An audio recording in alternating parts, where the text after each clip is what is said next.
Hey guys, it's Velia here, and in this video I'm going to be talking about Mythic Botanist. I'm going to go over the fight assuming that you've watched my video on the heroic version of this encounter and are familiar with all of the heroic mechanics. Thanks for watching, and let's jump into it. The first difference that I want to point out is going to be pretty obvious to most people. All three versions of the boss will be active immediately on Mythic, and all of their three abilities will be active from the pull. This is the major difference from Heroic to Mythic, and it makes the fight feel like a completely different encounter. You're going to want to kill the bosses in this order: Naturalist, Arcanist, and then Solarist.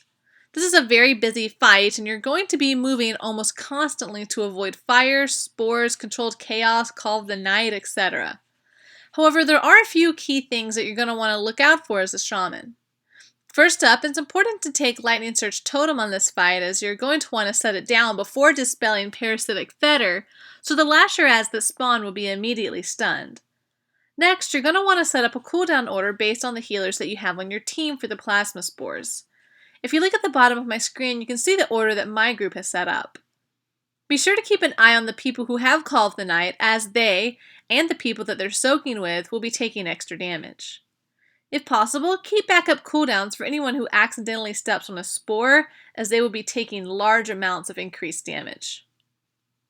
In the last phase, you're going to want to make sure that you have the Ancestral Protection Totem, as it can be used to res someone with Call of the Night.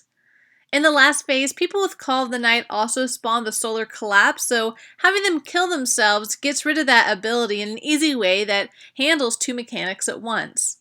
The Totem Res also doesn't count towards your total B reses for the fight, so it's a great ability to take in my opinion.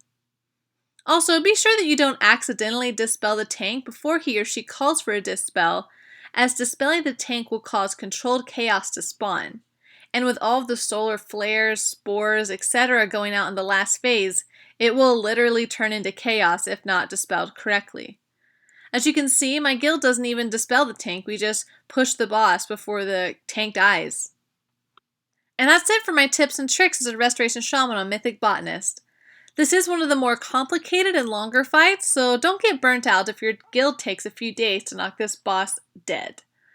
Thanks for watching and enjoy the rest of the fight. I'll see you guys in my next video. Bye!